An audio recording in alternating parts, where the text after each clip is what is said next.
An easier question to answer. When was the first time you saw an Andrew Hiller video?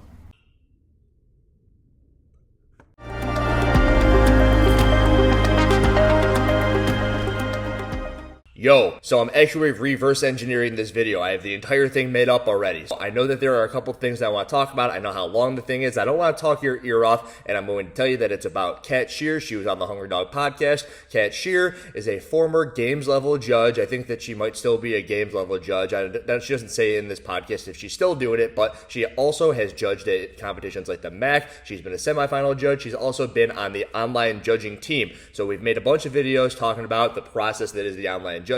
I have a bit in there where she talks about that a little bit. I expand upon it like I like to do. And then she talks about the judging team that kind of filters around the sanctional events, semifinals events. She is a media person, an actual media person, unlike Savannah and I. She's on the media team, and she has the Clydesdale Media podcast that has like 400 so episodes on it. So go ahead and check that out. You can go ahead and check out the Hungry Dog thing with the entire bit by her. I start this up a little bit where she talks about herself, and then after she talks about herself and what she's up to a little bit, I get into the meat of it, which is why I brought this up in the first place. That was a minute. Let's go into the cat. This is my first time being interviewed in person. Nice. So I've done a couple podcasts, but they've all been over Zoom or over the phone. So it's kind of cool. Yeah. Talk about a little bit about what you do. You're on a podcast right now. You're a CrossFit coach, gym owner. Like, do you have any other titles you go by, Kat? Let's see. I work for a health and wellness company as a coach, as a health and wellness coach. I'm probably skipping a whole bunch of other things. I'm a mom, wife. Yeah, that's about it. That's usually the first one that most people go to. Mom. Yeah, right? That sticks mom, out. of course. Yeah. My favorite job. That's awesome. So, Kat, let's dive into like some deep stuff right away. Okay. What do you think about all the stuff going on in CrossFit right now? Actually, you know what? An easier question to answer. When was the first time you saw an Andrew Hiller video?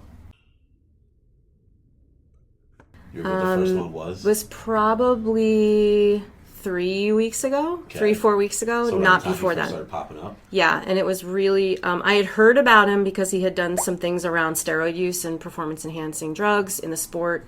Didn't really pay much attention to those because I feel like everyone does those videos and they're all the same. It's just, oh my gosh, how can you look like this? And, you know, there's no such thing as hard work and blah, blah, blah. So didn't really give it much credence. And then being that I used to be a judge, so I judged at the CrossFit Games in 2019, and I did the whole circuit, the semifinal circuit or sanctional circuit in 2019. I was very interested in the topic around the NoReps because while I might have delivered it in a different way, I'm in complete agreement with him in terms of what he's brought to light, and I think it's really good for the sport that this stuff is becoming very popular. I mean, it's been happening for a while, right? As someone that's been a judge at the higher level, like, oh my gosh, you want consistency. You know, you want the standards that they put out to be the standard. That was like the big quote, right? For so many years, across the standard is the standard. Correct. You know. Yeah.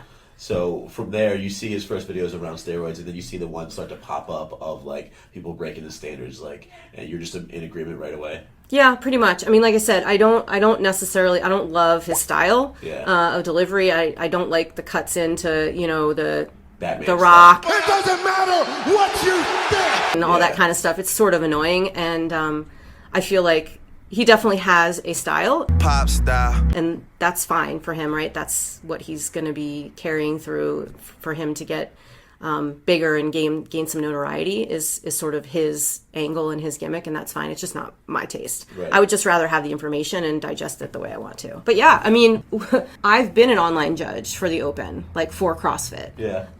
So what is that reviewing, like? Reviewing videos, right? Like the Opens ones, or like past that? Whatever, yeah, or past that. Whatever you signed up for. You know, there have been instances where I've noted what I would consider major penalties that turned into nothing. Right.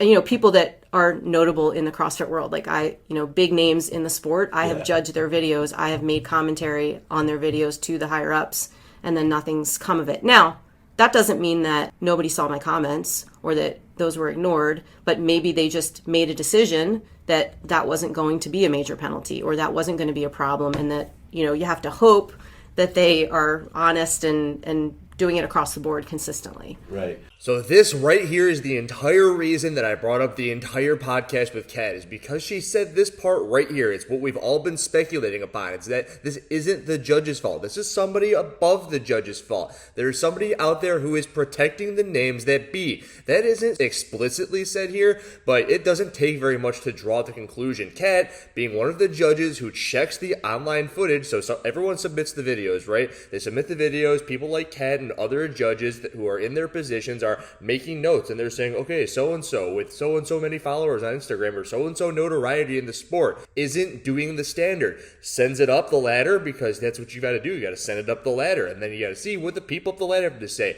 And from what it sounds like, the people up the ladder are now washing it under the board. They're about to bring up the Brooke Wells and the handstand push-up dilemma that was 2018, where the freaking cameras across the room looked like they were shooting it on a potato. And when they were shooting it on a potato, it's like, oh, well, she shows the capacity to do the shit. And it's like, that's the type of stuff that they say for the people with the big names. And now they're not even saying those types of things with the people with the big names. They're not saying it because of the stuff that happened in 2018. They know the entire uproar that was that year. Everybody was freaking pissed. So now they're just not saying anything. I know it's a different team, it's a different regime, but people do learn from their mistakes. And that's what we're trying to do. We're trying to make them learn from their mistakes. But you know what they also need to do? They need to not brush away the fact that everyone is moving like shit, getting away with it. They need to be holding everybody accountable. That's why the entire thing is happening this way. So thank you for finally giving us a little bit of insight to this stuff, Kat. Thank you. I mean, we all know, well, people that have been in the sport for a while remember that year that Brooke Wells got the capacity line from for right?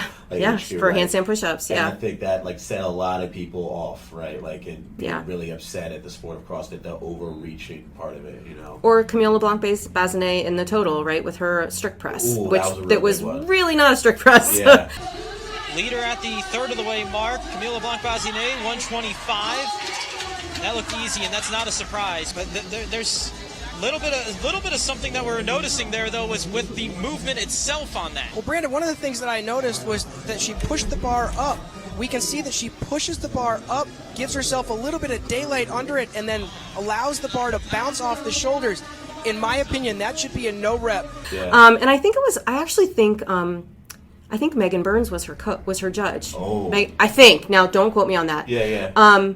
But at that time, she was sort of coming up into the world, and I think they do a lot to protect their seminar staff, right? Seminar staff are the ones that are doing those individual judging at the games for the most part, and I think CrossFit had a responsibility at that time to sort of protect those people. Yeah. Good, bad, or indifferent, I don't know. But that was a tough spot for her, too. Now, Boz did come in the middle of that and sort of negate her last rep. For a good 5 seconds and unable to save it. And a no rep there. They caught it that time, the double bounce, and it's going to be an instant no rep for Camille LeBlanc-Bazinet. She still got credit for those other 2 reps. Yeah. And I'm the one screaming at the TV, no, it shouldn't count. Yeah. I think we both know, too, from the sideline to be in it, even as a judge, is a really weird thing, right? Completely different. You've been a team leader before at big competitions. I've run my own competitions and been the head judge, right? Sure. And what you tell your team, right, is I'm gonna back you up no matter what you say. Right. Now, if there's something that's egregious, like Boz did, you step in and you make a call. Sure. But those are things that I think a lot of us are calling for right now. Yeah.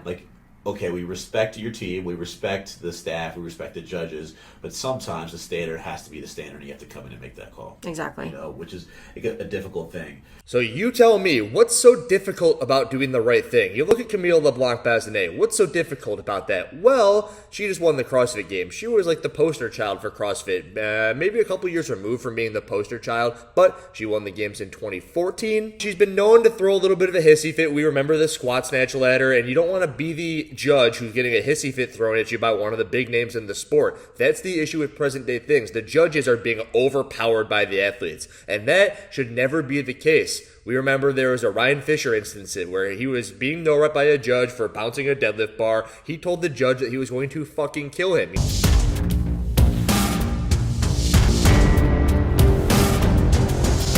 You know what happened? Dave Castro steps in. He made Ryan Fischer apologize to all of the judges. Not just his judge, but he made him apologize to all of the judges. Ryan Fischer in there? All right, check this out, guys. From the CrossFit Games rulebook, all athletes are free to compete in a sportsmanlike manner.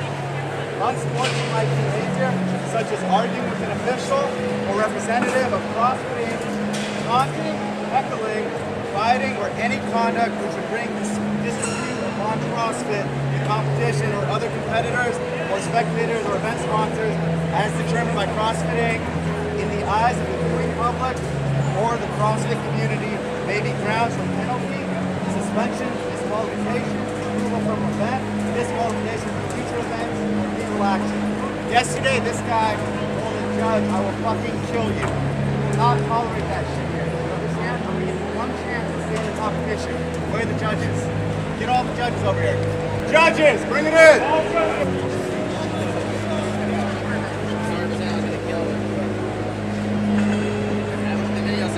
I'm not talking about a video. It's all right. Jason McDonald, you're assigned to judging at all points for the rest of the competition. If he gives you any attitude or breaks this rule, you judge him from the competition. The judges should be the gatekeepers for what happened, and the athletes should be playing by the rules of the gatekeeper. There shouldn't be an athlete out there with almost 1 million followers or more on the internet who is scaring the judge into allowing them to get through on movement standards. That's the biggest issue right here. CrossFit needs to give all of the power to the judges, and if they're going to be issuing no reps, the athletes just go fuck themselves. That's the way that it should go. The judges should have all of the power. All of it. All of it. Hey, register to be a volunteer, and I'm super judgy anyway with, my athletes and how they move. So I thought, this is perfect. Right. I can do this for real. And I got the opportunity to judge at MAC.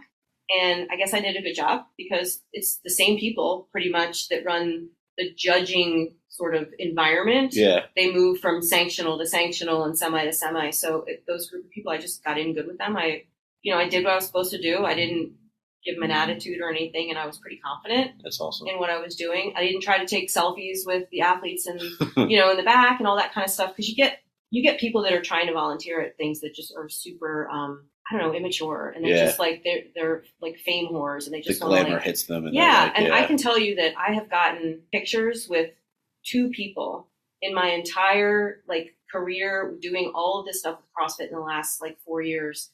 Even with going to the games and being on the media team and everything else, Danny Spiegel at an airport one time, and I got a picture of the male winner at MAC in 2019, right backstage off the podium. Yeah, that's it.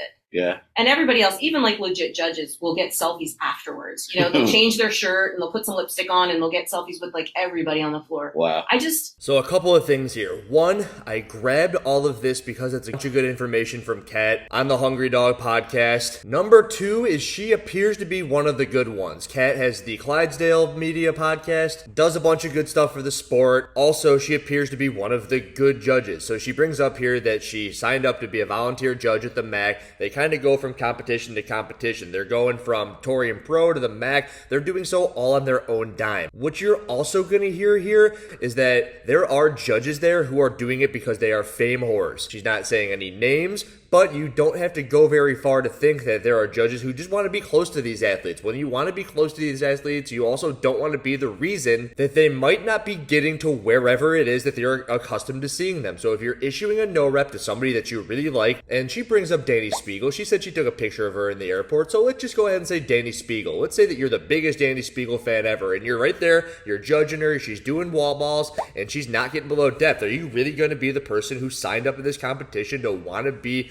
as close as you can to Danny Spiegel, and then you're also the one now taking away every single repetition that might be getting her to the CrossFit Games? What's the likelihood of that? This is one of the biggest things that I think would be fixed if you were to pay the judges. It totally wouldn't be fixed because you never know what's going on inside some person's head. It's almost like, I'm afraid of snakes, right? Why am I afraid of snakes? It's because they're sitting there and you don't know if the snake is angry, if it's happy, if it's going to bite you. That's with the exception of the rattlesnake. Rattlesnakes, they shake their tail and you get away from them. That's why dogs are different. You look at a dog, it's like, hey, is that dog happy or mad? You have a good idea. Dogs show emotions. Snakes don't show emotions. These judges, you don't know. They're signing up, right? Are they signing up to hold the integrity of the sport? Are they like Kat? Or are they like these fame whores? They want to get as close as they can so they can slap on some lipstick and they can go take pictures with the fucking everybody. everybody at the end of the competition. Ask yourself that, if you're a judge watching this video, are you likely to hold these athletes to a high standard? Are you just trying to get as close to them as possible? Are you doing everything that you're supposed to do for the goodness of the sport? Or are you just trying to get close and have your 5 seconds? I have an individual that comes to mind very, very, very clearly, and I've met this individual at a handful of competitions that I've been to, and you can tell that they're working at these booths and they're doing all of this shit because they want to pick up social media following. This individual drives me fucking nuts. I know this individual also drives a handful of other people fucking nuts, and I would venture to bet that the people, the judges, the people like Kat who know that there are judges like this who are at the judging crew just to get close to these athletes are being driven insane by these judges. But the thing is,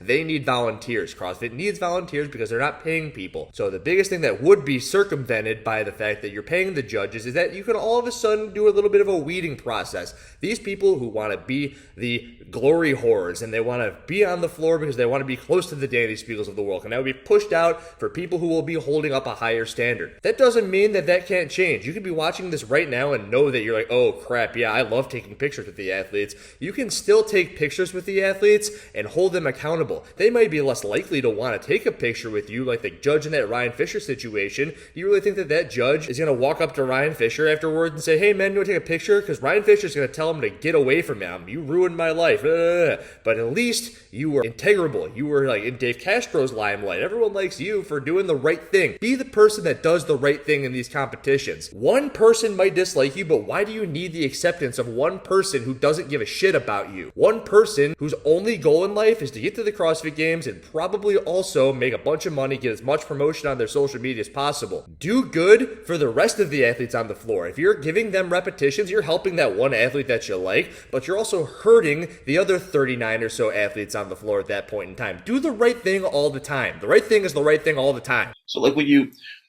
people are doing what you're saying, right? Like not to put them down and all, but when you're taking those selfies, like it kind of removes you from your job, Right. You know, and they're viewing you a different way. Right. And the other, and and then you have to go and judge that person. Yeah, you yeah. know, where you just judge that person and now you're like fanboying over them. There's a little conflict of interest there. Like you have to be really just kind of narrow focused. Yeah, laser focused when you're judging. You can't remember like who it is that you're judging. You just have to like look at the movements and say yes or no. Yeah. And then they respect you like as, oh, they're doing their job here. Exactly. They're part of this situation, you know, which changes like the narrative and the viewpoint of view. So that's the whole thing, basically just saying everything that I said, but from their point of view, which is that there's a huge conflict of interest. You really shouldn't be able to talk to the athletes after the event. Maybe that's CrossFit's way of, I don't know, paying the judges. Like, hey, you want to be close? Like, here, be close. It's kind of messed up that that's what it looks like everything's going on. It's not explicitly said. It's just weird. It's weird that you don't pay people and they're getting paid with the time with the athletes, and I don't know, but they're not good. Not a good thing, not a good look. But I do think that this might be one of my best videos, one of my most important videos, because you've got somebody here in a situation speaking a little bit quietly, and of course I'm digging in and pulling out everything that I think that I can pull out of this thing. Stretching maybe a little bit, maybe not. Maybe I'm not stretching at all. Maybe these are all the things that Kat wanted to say on the Hungry Dog podcast. But we should thank Kat. Thank you for bringing a little bit of light to this situation. I know I didn't hear it. The way that I like to do things is I don't talk to these people. I hear something and then I'm like, okay, what do I think? What do I think that they're trying to say? And then I blow it up. I blow it up as big as I can, and I hope that I'm getting close to, I hope I'm pulling out the gold nugget. And you know what? I have been doing a pretty good job of that. So I think that Kat would be like, yeah, that's kind of what I was trying to say. And if she wasn't, she can reach out to me and say, hey, Andrew, go fuck yourself. But I don't get very many of those. What do you think? I think that this is one of my most important videos, especially now that we're right in the middle of semifinal season with the games approaching in this new time where it doesn't seem like anything's being held up the right way. Go ahead, leave a comment. It's messed up. We know it's messed up. Do they got to pay them? I don't know. I don't know if that fixes everything, because they're like the snakes. You don't know what's going on. Not everyone's a snake. Cat's good. Cat's a dog. Be like Cat. Be a dog. Andrew Hiller out.